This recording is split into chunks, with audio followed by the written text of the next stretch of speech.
Good afternoon, everybody. Thank you for joining us today. My name is Senator Brian Feldman, and I'm honored to serve as your host and moderator today. I represent Maryland's Legislative District 15 in the Maryland State Senate, where I chair the Education, Energy, and the Environment Committee. I will say the committee with more bills than any other committee in the Maryland General Assembly each of the last two sessions. I'm also a proud Johns Hopkins alum, and I also served for 10 years as an adjunct professor at Johns Hopkins teaching public policy graduate courses. Today's program is part of the Hopkins at Home's Dean's Notebook series, which spotlights the work and priorities of Johns Hopkins academic leaders. This installment also helps kick off the university's sesquicentennial 2025-2026 academic year. Our conversation today is entitled Shaping the Future, the Role of Universities in Our National Discourse. And then we're going to dive in today into what it takes to build a school designed for public problem solving. We'll explore the vision for Johns Hopkins' 10th Academic Division, the new School of Government and Policy, anchored at the Hopkins Bloomberg Center in Washington, D.C. We'll talk about connecting research to practice, training the next generation of public leaders, and investing in expertise at a time of declining trust in political institutions. We'll also consider how universities can earn public confidence, inform democratic governance, and partner with policymakers to deliver results. Leading today's discussion is Dr. William Howell, the inaugural dean of the School of Government and Policy at Johns Hopkins, where he also holds an appointment in political science, a leading scholar of American political institutions, especially the presidency. Dean Howell is the author of numerous books and articles, including the recent Trajectory of Power, The Rise of the Strongman Presidency, which, Dean, I have read. If you're tuning in live, please submit your questions in the chat feature below throughout the podcast. We are going to make a deliberate attempt to reserve time toward the end to get to as many questions as we can. So without further ado, join me in welcoming Dr. William Howell, the inaugural dean of the Johns Hopkins School of Government and Policy. Dean, to you. Thank you, Senator. I'm really pleased to be in conversation with you. And we're going to shortly go into conversation. I'm going to try to seed that with some comments about the school that we are building. I want to also thank the organizers of this event, and most importantly, to all of you who are joining us. It's really an honor to have time with you. This is a brand new school that we're building in the heart of DC at 555 Pennsylvania Avenue. It's a major undertaking, and what I thought I would do is proceed in kind of two parts. I want to first lay out the main elements of the school itself that we're building. And by main elements, I mean the North Star, like what is our kind of overriding objective that we're trying to attend to?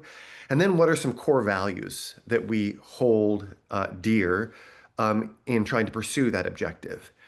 That's going to constitute the first half of my comments, and then I want to linger on one of those core values, because one of those core values, which has to do with intellectual pluralism, matters not just for the school that we're building, but for higher education more broadly, and for the research that's conducted at universities all around the country. And I think it's worth trying to unpack why that value matters so much for the academic enterprise when it comes to conducting research. I want to lean in on that.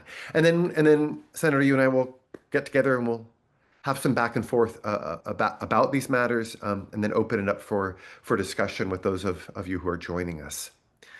So let's start locally with this school that we're building, the School of Government and Policy. We're in the midst of hiring brand new faculty, executives in residence, journalists in residence, staff and administrators, with an eye towards launching our first degree, where we bring in our first class, we hope, in the fall of 2027. A North Star I put as follow in abbreviated form, which is that what we're trying to do is support learning and research that's in the service of building effective institutions and solving public problems. building effective institutions, solving public problems. Um, let's take those in reverse order because the solving public problems, you might think, well, of course, that's what we want to do. And I want to suggest that no, that actually has real bite because there are lots of evaluative criteria that you might want to bring to bear when you think about the health and well-being, the functioning of our democracy. And the piece that we want to privilege in this school is really has to do with whether at the end of the day, governing institutions are actually delivering and solving the problems that they intend to solve. My home discipline is political science. I've spent the last 25 years writing in that space and teaching in that space. And much of what political scientists do here is they think about the conditions under which big laws are passed and the conditions under which they can't be passed, and whether or not a law reflects the interests of people on the left of the political spectrum or people on the right of the political spectrum. There's less attention though, to whether or not the laws that are passed ultimately deliver, whether or not they actually solve public problems. And that's what we want to bring up front and center in this school. As we think about evaluative criteria for our governing institutions, to the extent that the answer is that they don't solve public problems or that they under perform, we then want to suggest that the answer isn't always with tweaks to the policies themselves. What you need to do is think about the systems under which policies are not just written, but ultimately implemented, and think anew about how we build and reform and safeguard and sometimes altogether reimagine effective institutions, that is, institutions that are tied to one another, that are built to effectively solve public problems. So that's kind of our North Star that we want to have as a school, thinking about institutional design, institutional reforms, these kinds of things in the service of solving public problems. 3 values. Each of them really matters. And let me tick them off. The first is academic rigor. And that too, you might say, well, of course we want to be rigorous. The truth of the matter is that often in these spaces, particularly kind of multidisciplinary spaces that we're trying to build up, there's a tendency to lean back in one's chair and reflect on personal stories. And we want everybody involved in our community to be leading forward and to be challenging each other and challenging themselves and thinking long and hard about high standards of evidence that ought to be brought to bear on the claims that are advanced in the service of reimagining our institutions and trying to figure out how we do a better job of solving public problems. Rigor and a commitment to high standards as it relates to the development of theory, as it relates to the acquisition of evidence in the service of particular arguments. We want to hold really high standards. Point number 1. Point number 2 is another familiar one for schools of public policy and schools of government, and that is an interest in having public impact. But we want to do this at a really high level. It's not just having public impact by being public facing.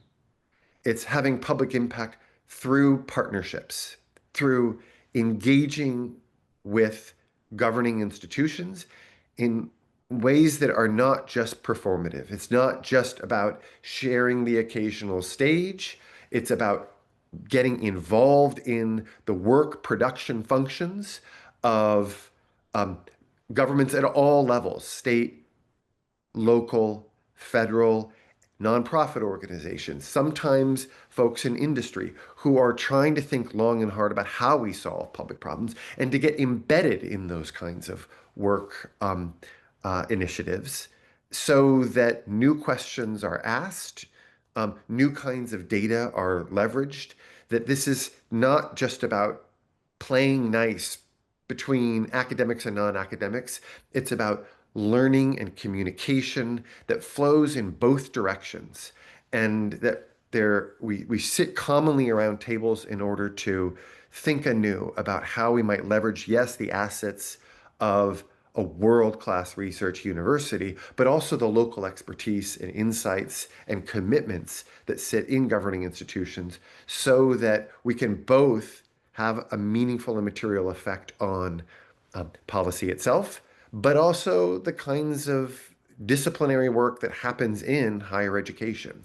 We want both to be disrupted and informed through these partnerships. So yes, public impact, but through partnerships. So rigor, public impact, and then this third one, which I'm going to call intellectual pluralism. And the point here is to bring together people who sit in different disciplines, who think in different ways, who have different kinds of expertise, who sit in different locations on an ideological spectrum, and not just represent that difference. The claim here is not just, we don't get to declare victory the moment we say, look, we have a greater balance of liberals and conservatives than do most other institutions of higher education. Side note, there's a huge imbalance nationally, particularly in the social sciences and the humanities, ideological imbalance that's well documented. Um, um, the point, I mean, our objective here is not merely to recover a kind of balance in our representation. It's to put the differences that we're able to instantiate within our school to good purpose, is to get people to be interested in exploring the fullness of their differences and disagreements in order to meaningfully engage each other in ways that are illuminating and allow for discovery, that aren't just in the service of combat or performance. It's about learning and discovery and exploration so that we create a really vibrant intellectual community of the sorts, frankly, that doesn't exist in a lot of places in higher education. So those are our kind of core values: academic rigor, public impact through partnerships, and this point about intellectual pluralism. And it's that last point that then I want to linger on, this intellectual pluralism, because I think it's one that matters broadly. It matters for the sort of school that we have, and we're thinking really intentionally and thoughtfully about how we make the most of this opportunity as we build a school from the ground up. I mean, this really is, we're really in startup mode as we create this new school of government and policy to try to create something altogether new and innovative. But it's something that matters for higher education more broadly, and in particular for the research enterprise that occurs in universities. Look, there are lots of purposes that higher education intends to serve. I want to focus squarely on the research enterprise because it's a kind of research that doesn't happen in lots of other places, whether it be within industry or within public-private partnerships that are rolled out on a contractual basis. Kind of research that universities try to support is much more flexible and open-ended and allows for the possibility of chance discovery. It encourages scholars at their best to pursue an intuition that they might have and allow for the possibility that along the way of vigorously interrogating that intuition, that they might be wrong, or they might have it, they framed it incorrectly, and that would allow them to pivot midstream and then ask an altogether different question. Or to realize that not only were they were right in ways they failed to appreciate that would lead them to not deliver ultimately whatever that research project is under a fixed timeline, but to say, we want to push this out by a longer period of time so I can explore the fullness of this thing that I'm trying to get my arms around. It's a particular kind of research that has promise that ultimately it will produce objects, be they patents or discoveries, that will serve the common good, but that are hard to write down a priori and to write out on a contractual basis. And that if one tries to write out on a contractual basis and build out strict oversight mechanisms, you'll lose something of the opportunity, the promise of this particular kind of research, which is then why what we have in higher education broadly is a commitment not just to this as an ideal, but to institutions that undergird it. In important ways, the arguments for things like tenure or for academic freedom or for regular research sabbaticals, where faculty are sort of set free to explore any number of questions in an open-ended way. They're designed to support this really promising, but also really fragile enterprise, this research enterprise that universities are trying to support so that scholars can pursue the truth as best they see it. But therein lies the rub. Pursue the truth as best they see it. Because the truth of the matter is that all scholars, when doing their research, invariably bring with them a set of blind spots or biases or prior ideological commitments that interfere with their ability to pursue truth. And then the question is, what do we do about that basic fact, that vulnerability that's built into this research enterprise? And there are a couple of moves that one might make. One move is to say, what you should do as a scholar is renounce all of your biases and to try to see them for what they are and shed them so that you can be the pure scientist or the pure humanist who is going to stand apart from her ideological commitments in order to see the richness of a text or the findings from a randomized field trial for what they are and not for whatever your ideological priors would have them be. And to that, I would say, yes, we should try. We should each try individually as best we're able. And we're not going to deliver. I mean, we can do better. We must do better. We must hold that as an objective. But invariably, biases do all kinds of work. Ideological commitments do all kinds of work in shaping the questions that we have, that we put forward, the standard of evidence that we hold up for particular kinds of claims. It works in sort of subterranean ways in order to shape the work that we do as individual scholars. And so we need each other. When we think about the pursuit of truth, it needs to be understood as a collective enterprise, one wherein the company that we keep holds us to account, that our colleagues, be they down the hallway or at another university, but who are engaged in a particular scholarly literature, will call us out and challenge us and to push us. And for that to happen fully in the most reliable way, we need people who understand the world, who engage the world, who very differently, who sit in different places, who will push one another to say, hey, the thing that you're drawing from this particular finding may make perfect sense to you because it conforms with something that you bring to the table, but that I find deeply troubling.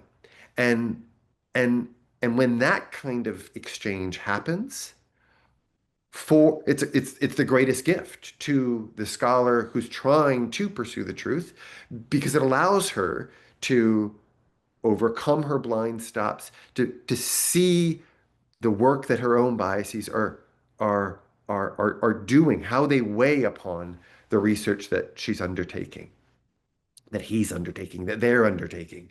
So, so we need to think about this as a collective enterprise and a collective enterprise that only works not when we're all reading from a hymnal, singing from a hymnal, not when we're all from a common type reinforcing one another, but where we're challenging each other at every turn, which is then why intellectual pluralism is so important. Not for reasons that sit at the margins of the purposes of a research university, like making certain groups feel more comfortable, not so that we can ward off attacks by a present administration that is saying a whole lot about and making a big deal out of the gross ideological imbalance, which does in fact exist in higher education. This is not about protecting us from um, uh, uh, political vulnerabilities. It's about us scaling the, the heights of this enterprise itself, to making the most of this incredible bargain wherein we in research universities have gone to the public and say, invest in us in an open-ended way so that we can pursue research and vital questions in an open-ended way. From that eventually will come, again, things that matter for the common good, but that we can't write down in a contract. And if we were to try to write down in a contract, we invariably would compromise the enterprise itself as we've described it. So, in order to pursue this thing, in order to fulfill that bargain, to my mind, pluralism and an expansive notion of pluralism is absolutely vital. It's mission central. It's mission central for the school we're trying to build. And it's something that universities would do well to try to recover and to cultivate within their ranks as they aim to support the research enterprise more broadly. So there it is. The school, a particular value that, in my mind, ought to resonate beyond the particular institution that we're building. And I'd be delighted to welcome the senator back in for some conversation. Okay, well, thank you so much, Dean Howell. Excellent presentation. Before we get to Q&A from the audience, again, we encourage all of you watching to live to continue to throw those questions into the chat below. I want to just take a few minutes before we go to the Q&A from the audience, maybe throw just a few questions back to Dean Howell here. Dean, I think it sort of as I hear kind of your description, I think you've even written about the fact that the key to a lot of the goals you're trying to achieve more broadly at this particular new school or in higher ed generally has to do with public trust in the university system and higher ed. And that's the key to funding, academic freedom. And I think written that trust has declined to some extent over time, and that the universities do bear some responsibility. So and I think you just touched on this issue of ideological imbalance being kind of a central issue in terms of that trust being somewhat in decline, because that, you then have intellectual diversity is maybe lacking. There's homogeneity in terms of inquiry.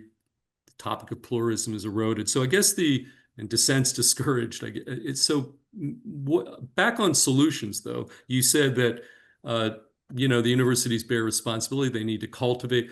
But how do we do that? I mean, I think one issue would be, why is there this ideological imbalance in higher ed? Is it a self-selecting situation where folks who go into higher ed tend to already have that implicit bias, or is there some other factor? And I guess one related question I always wonder, because we have such a divided nation, is this imbalance universal nationally, or is, for example, West Virginia University slightly different than a university in Boston, or is the imbalance quite as stark? So I just want to put that, because that goes really, I think, to the heart of this issue of trust and public confidence in our institutions of higher education, if there's a sense that there's bias and it's not. So if you could weigh in on that, because I think the solutions part of it is hard for me to get a handle around how we. Yeah. Thank you. You've raised so much, Senator. Let me lean into two pieces: the trust piece and the ideological bias piece, and to the extent that there's variation around the country on it, and then we can build from there. The trust, to my mind, is absolutely central. It's vital. Because think about the proposition that research universities put forward. It's one that says, look, um, invest in us through money, invest in us as you send students with remarkably high tuition payments attached to them to come and study, invest in us um, uh, as we build new centers, and the cost of higher education go up and up, but then leave us alone.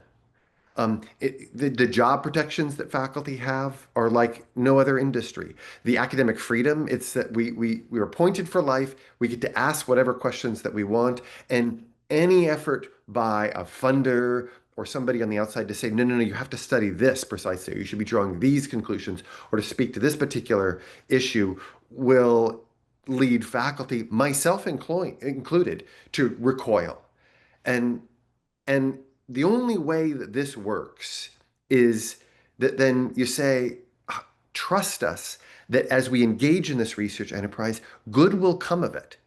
That we will learn things we didn't know before, that discoveries will be had that will weigh upon our understanding of the universe, our understanding of one another.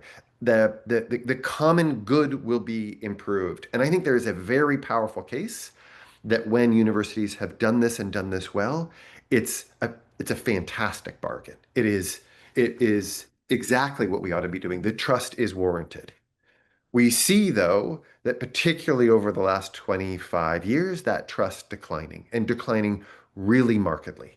There's declining trust in public institutions broadly. It's not just about higher education. You see that in governing institutions. You see that in lots of places. Um, uh, but the public trust itself um, is is called into question. And when that public trust is called into question, what often then happens is what we need is greater oversight. What we need is to reduce the academic freedom. What we need is to shine a bright light on what faculty are doing and demand for systems of accountability all along the way, because I no longer trust you that you are pursuing truth and that good will follow.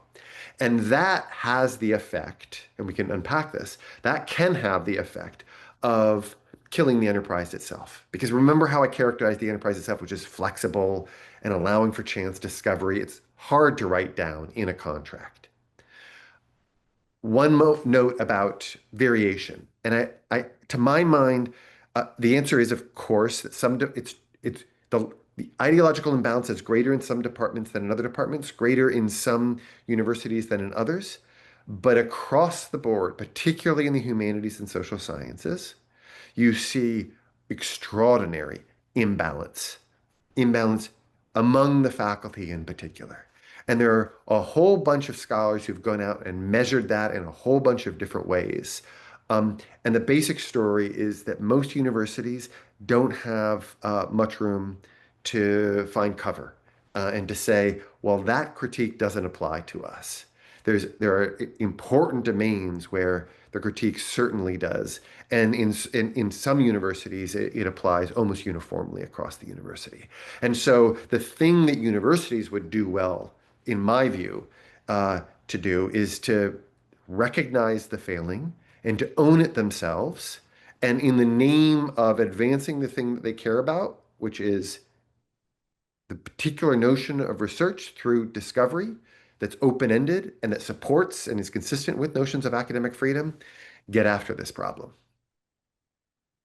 Just this is going to be more of a parochial thing for just, we take tremendous pride that Hopkins is located in the state of Maryland. I'm a Maryland state senator. So I do, we've got some data this month or this week, literally, that for the second straight month, Maryland has lost more federal jobs than any other state in the nation, 2 straight months. And this was the August numbers. And so one of the questions I think from where I sit is, the impact of our new school that you're going to be the inaugural dean of. What does it mean for our state specifically? I mean, you're going to be based in DC, but in terms of, are there internship opportunities, fellowships, other opportunities that would actually in a concrete way flow back to the state of Maryland? And so that's Yeah. more of a Maryland state senator question. We love having you housed in Maryland broadly, although this will be in the District of Columbia. And if you could just weigh in on that, I would be curious on your thoughts. Sure. We're in DC, but we're a Johns Hopkins institution that is located in Baltimore. Many of our faculty will have joint appointments with disciplines in Johns Hopkins, and they will be shuttling back and forth between Baltimore and DC. We have a real commitment in this school to pay attention to cities and localities and communities. This is not a school that's meant to just be a feeder for the federal government. We want to be deeply involved in communities and in cities in particular, which is going to lead to us wanting to build out partnerships with not just folks in DC, but in Baltimore and around the country more broadly. Will there be opportunities for internships? Absolutely, there will be. And through the degree programs that we want to stand up, we want to have build out opportunities to send students into the field to do work in governing institutions. We want to be a school, again, that through partnerships is embedded in community, not just speaking about governing institutions from afar, offering lessons that are derived strictly from the academy, but through partnerships, through engagement, um, we we shape our curriculum, the kinds of experiences that our students will have, the kinds of people who we bring in as fellows into our school. We're going to have a rich assembly of professors of the practice, of visiting fellows, um, and we would love to build out that kind of engagement, and we'd love to work with you, Senator, in thinking about how we might do so um, with folks in Maryland. Okay, well, thank you. I mean, kind of implicit in the question is, I would say in the nation, like we are one of the few states in the nation that, Hopkins is a private institution, but the state does lend support to our private institution here in Hopkins, which is unlike most of the nation where all the public resources just go to the state university. So that's why I think it is important. I personally really want to see the school have a positive impact, and if there are ways that you're aware of? Are there tools in our toolbox at the state level, resource wise, that can help you kind of accelerate that positive start? You know, just let me know. I'll put it there. I guess a sort of a related. Well, not well. I guess as a state legislator, can this whole topic be legislated, or is this beyond the scope of a legislative body to put in place things that actually can address some of the issues you raise, whether it's imbalance on multiple levels? Is there anything that we can do in the legislative branch of government to address some of the concerns back to the public trust issue? I don't Yeah. know that we can, but I feel like I need to put the question out for you. Yeah, I think that when the trust is broken, we then turn towards solutions. Like, how do we fix it? And for the most part, I worry about legislative solutions to issues involving ideological imbalance in particular, because what they have the effect of doing is using the power of the state to intervene in a set of really delicate operations within universities that can be counterproductive to that really delicate research enterprise. That, again, what we need is flexibility. What we need is the ability of researchers to pivot, to reconsider, to ask questions in a really open-ended way. Um, and and that's when you see that breaking down, it's hard from afar to legislate corrections to that. And so the first audience that I have in mind when I issue this plea is for universities themselves to figure out how they can set this right.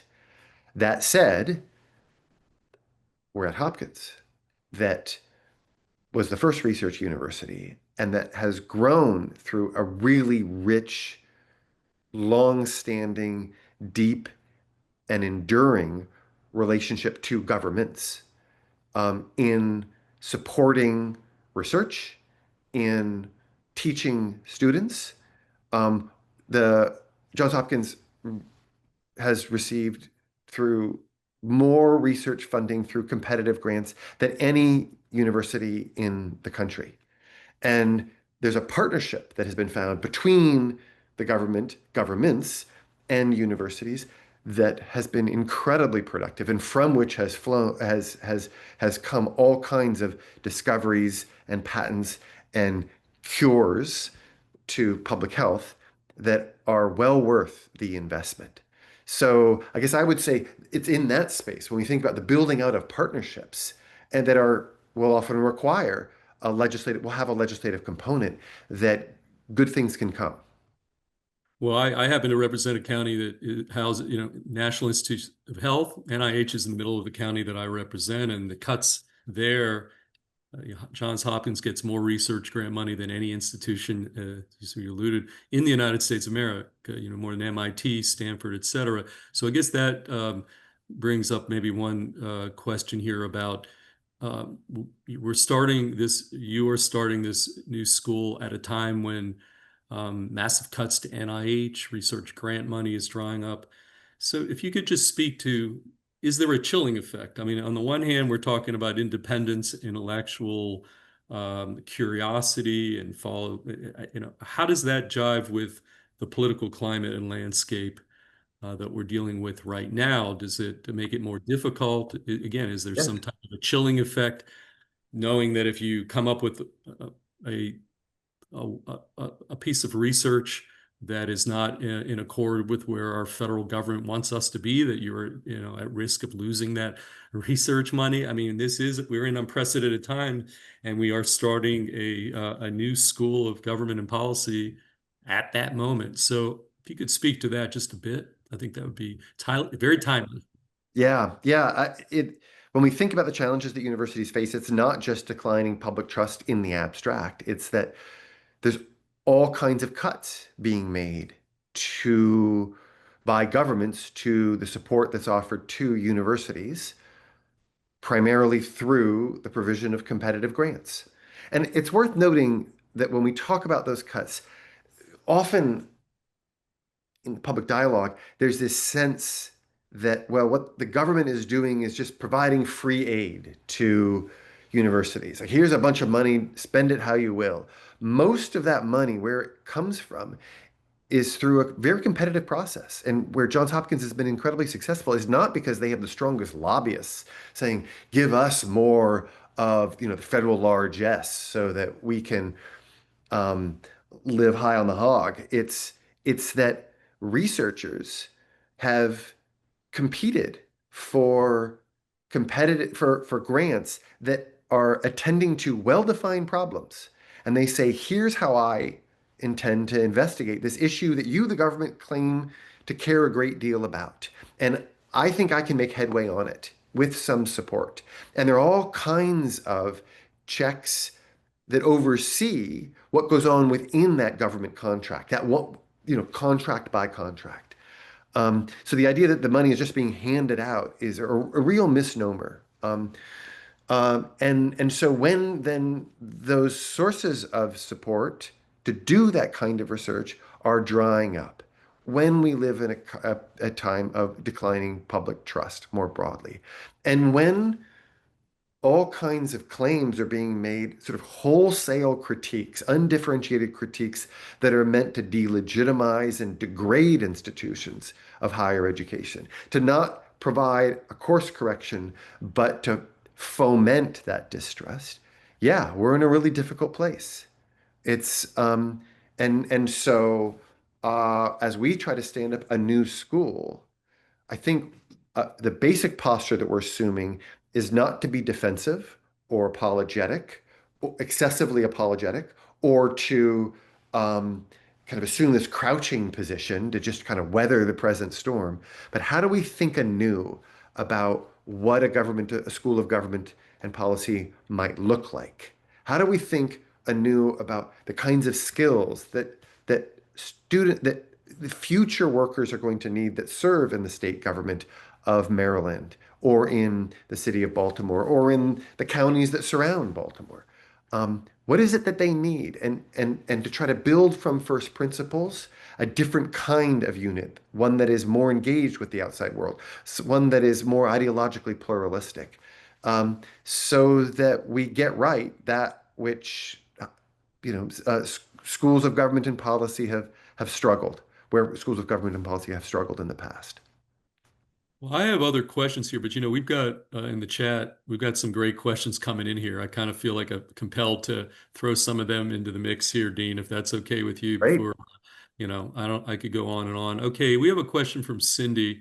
She says she was excited to hear the Dean mention welcoming journalists earlier, she asked, do you see policy making moving to a more public space? And if so, will the school also have a focus on public communications? That was a question from Cindy. Yeah, the answer is yes. Yes, yes. We will be announcing soon a couple of journalists in residence that we're going to have this coming year, and that we hope is then going to be a program that we stand up going forward. And we want those journalists to be in regular dialogue with the other members of our community, the professors of the practice, the tenure stream faculty, the students that we have. We want to create a space where um, uh, people with different kinds of expertise are engaging and challenging one another. And journalists are an important part of that. Um, we talked about that. We've been talking about the challenges of higher education. You can say the same thing about the challenges of journalism, the massive, massive decline of local news coverage, the centralization of national coverage within these large conglomerates, the rise of social media, which has some benefits but also some pathologies. And this is a space that matters a ton for the health and well-being of democracy. It matters a ton for public policy making. And when you think about government reform, we want to be engaged with it. So yeah, that's going to be a place we invest in, and we try to nurture and grow and integrate into the school. The journalists and residents that we bring in are not meant to be at the periphery of the school. They, like everybody else, are meant to be vital members of the community. Okay, thank you, Dean. Here's another question from CSW. How do you teach government without politics? Should you teach government without politics? Yeah, okay, this is great. What uh, a great question, and it's a hard one. So, um, on the one hand, one can think about, and one should think about, issues of institutional design from a kind of neutral perspective, a kind of behind the veil of ignorance. How do you aggregate people's preferences in a way that is consistent with small d democratic commitments? What is the optimal way to build out a decision-making process that allows for better policy to come out on the back end?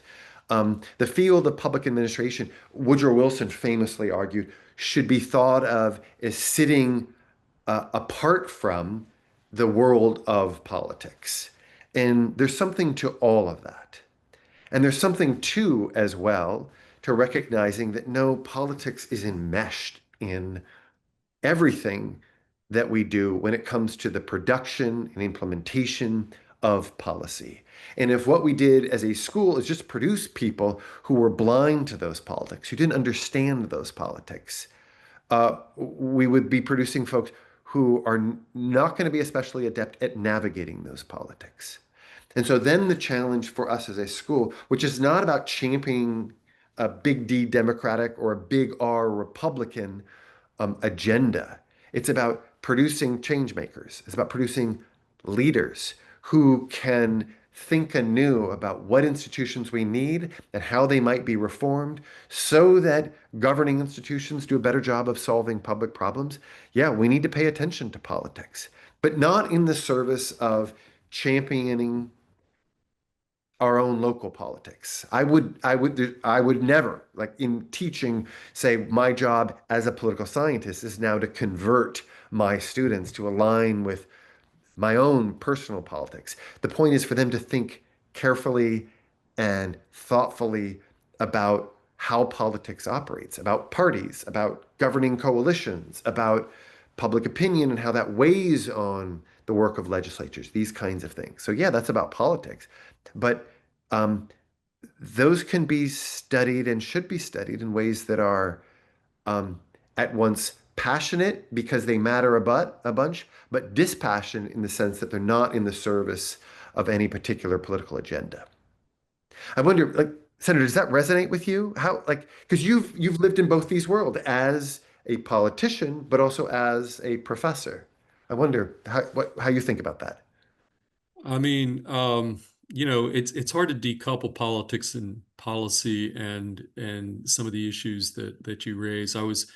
I'll be candid. I was so focused on all these great questions coming in. I lost the core of your point. So I'm gonna give an answer that's probably maybe not on point. So here, throw the question one more time directly at me because I Yeah, was yeah. So the question entranced by is, some of the Q&A here. yeah, can we study government without studying politics, or invariably are those things going to be intertwined? I think they're invariably intertwined. I mean, I even just this morning we've got again. I chair a committee that's got broad policy, but everything comes back. And then I will also say that we're entering the next legislative session into an election year where I repeatedly have to tell folks who are in trance with the policy merits of ideas that year four of a four-year term is completely different than years one, two, and three of the four-year term. And the same bills that can pass in one, two, and three can stall in year four, even though it's the same darn bill, the same policy arguments on both sides. And so increasingly, a lot of it is, I mean, it's on steroids in election year, but the fact is, Yeah. it's really hard for me to decouple things at this point, particularly given the climate in the country. And even though Maryland is perceived as, kind of a bluish state, it's made its way into our General Assembly in a pretty significant way where everything is viewed through a political prism. And so I think that's not a positive development, but I think it's the world that I'm living in. Yeah. I'm not sure that answers Yeah. your No, it question does. I think directly, it's but spot on. So like take that particular example, which is year four, an election year is different from the other years.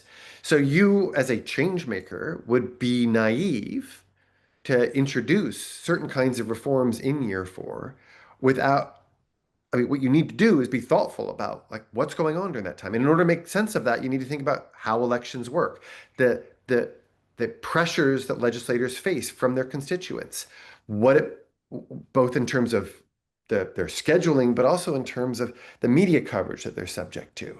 This is all about well, and politics. I'll even add another layer. So we're in a legislature where our governor himself's up for election. And so if you're of the same party as the governor, some of what makes its way into the policy conversation is maybe you don't want to make your governor look bad, or is Yeah. he going to be in a race that's a serious race, or is it kind of a not, he's facing, candidates who are not actually viable. Like you got to throw that all into the mix because the issues that we end up focusing in on might be dictated in part by what the priorities of the sitting governor who himself's up for reelection. So it's not even just about me or my legislative colleagues.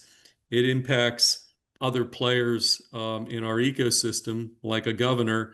And so it's, back hard to decouple in an easy way. Let's go back. You got these questions piling up here, and they're all so good. I just got to get them out before we have to adjourn. We have a question from Liz. She back to this topic, that a recurring theme about imbalance in political views. She has a question about faculty recruitment. Given Mhm. that many universities will be trying to get after the problem of imbalance in political views among faculty, how is the new Hopkins School going to be able to compete with more established places? Is our newness an advantage for faculty recruitment? So she puts that to you, Dean. Yeah. Yeah. It's a great question. And I think our newness is our biggest advantage. This problem of ideological imbalance is not new. It has been around for a good long time, and people have been aware of it for a good long time. And for the most part, where well-established, robust institutions, departments, divisions, where they've tried to attend to it, they've only been able to do so at the margins. And it usually takes a kind of impoverished, in my view, an impoverished intervention of the form, well, let's have a chair for conservative studies, and we'll have one of them in a division of 200 social scientists, and then we'll be able to declare victory. We've done something about the problem. Um, or let's have a small center for conservative political thought.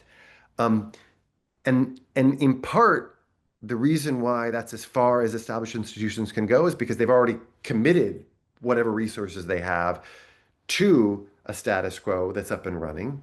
But also, it's that status quo, it's all that they'll put up with, that you run into all kinds of suspicion and distrust within um, divisions and departments that make it very difficult to make headway on the problem. And what I've been saying here is what I've been saying everywhere. It's what I say when I talk to faculty about the promise of coming to this new school. We have our founding faculty. You can look them up. Um, we've started the process of building the school. The fact that we're building it from first principles, from the ground up, and that we're privileging this particular concern, to my mind, gives us a running start at the problem. Our newness is an advantage; it's not a disadvantage, because what it will have the effect of is bringing in, again, not just people who sit in different places, but who are really interested and committed and um, to engaging with people who sit in different places relative to them. We don't want to just say, look, again, our roster consists of a greater balance of D's and R's, liberals and Republicans, or heterodox thinkers more broadly. It's that we're bringing together people who, when they have an idea, want to run it by somebody who actually disagrees with them and get their feedback as they try to sort through what it is precisely that they think. Um, and and so in that sense, I really do think the fact that we're building this from the ground up is a huge advantage that we have. Okay, thanks. Thank you, Dean. James has a kind of a big picture question about, how universities are seen today. So he asks, it's a common refrain that the conservative side are always hostile to higher education. Do you think this is a chicken and egg situation where the conservative side's oppositional because the ideology of universities skews so heavily left? Or do you think this opposition goes deeper? How will the school break through the accusation of being elites? It's, well, being elites and ideologically biased. There are plenty of elite conservatives, um, but we end up in a bad equilibrium where the the university or broadly or a department or division more locally leans overwhelmingly towards one side. There then might be an interest in correcting for that, but precisely because it leans so far on one side, it's viewed as being hostile to or unattractive to people who sit elsewhere on the ideological spectrum. And so they're less likely to go to graduate school. They're less likely to pursue um, those jobs. And so then in that moment where you say, okay, we're open for business here, conservatives, let's see your applications with not too many roll in, whereas another 100 roll in um, on the left. What are we then to do?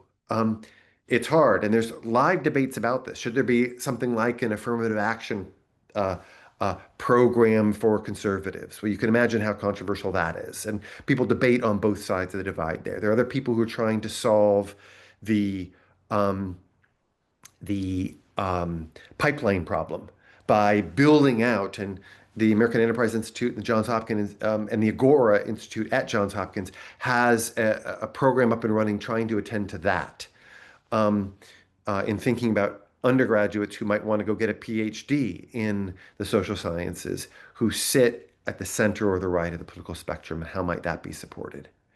Um, we're making a slightly different move in the school, which is to try to build out a community that actually gets this right. We're not going to try to solve it universally, but when you solve it locally, a thing that happens is that the kinds of conversations, the kinds of engagements, the quality of the work that happens in that space is completely electric. I mean, it's really, really exciting.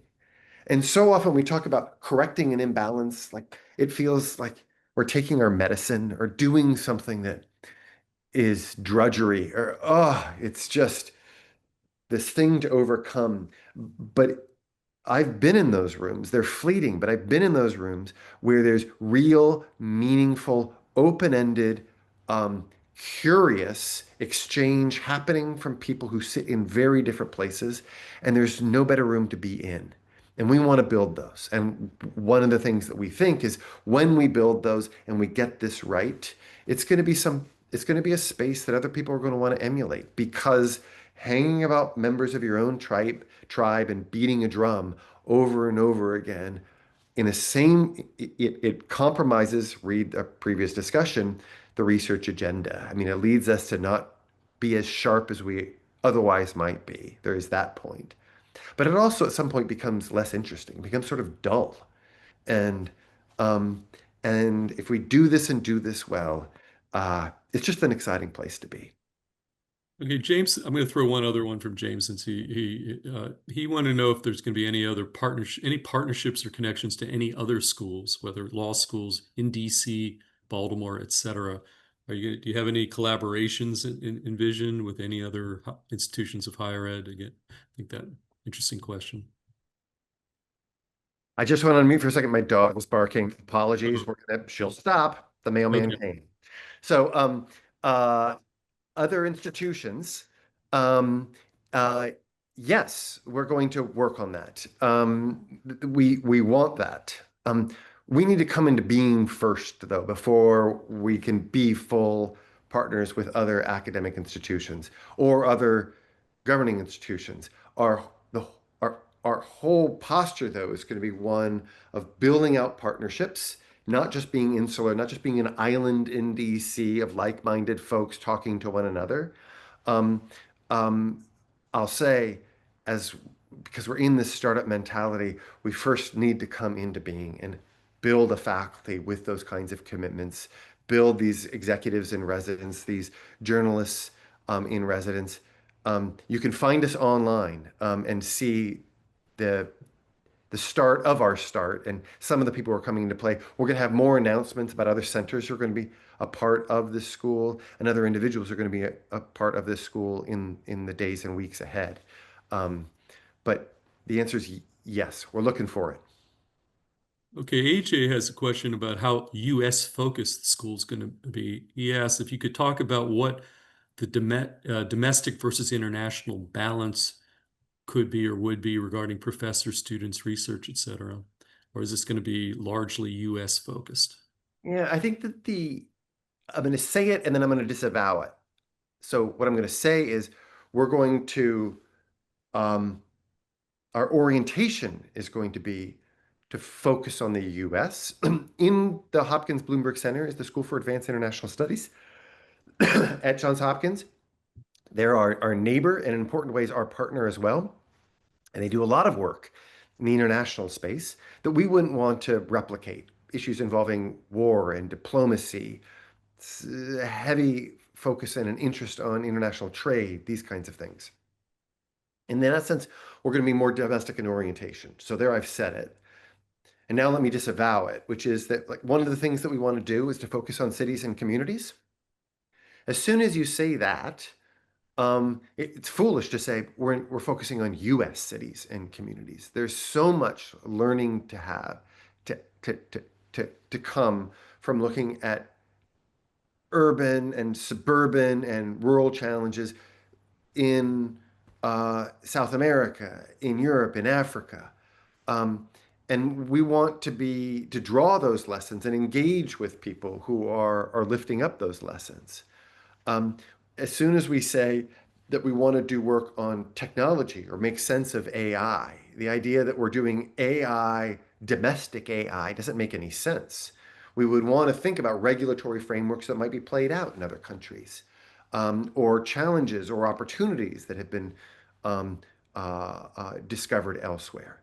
So yes, domestic orientation, but no, we're not going to hold a fixed notion that then draws core, hard boundaries um, uh, as they relate to either the faculty that we hire or the scope conditions of the questions that we ask, which then is going to lead us to engage in real partners with our neighbors in the building, with SICE, um, and then other scholars around the globe more broadly who are asking questions that get to the core of what our substantive interests are at the school. Well, Dean, I think that's going to be a great note to end on. It will have to be our last questions. We're up against our hard deadline, 1 hour. Dean Howell, thank you for sharing your time and your vision for the new School of Government and Policy at Johns Hopkins University. I want to thank as well everybody who joined us today. We hope you enjoyed the discussion today and hope you join us for more free public virtual programs. And if you want to see what else is in the queue, visit hopkinsathome.jhu.edu for more information. And thank you again. And I want to hope you everybody here has a fantastic afternoon. So again, thank you, Dean. Thank you, Senator. This was really, really a pleasure.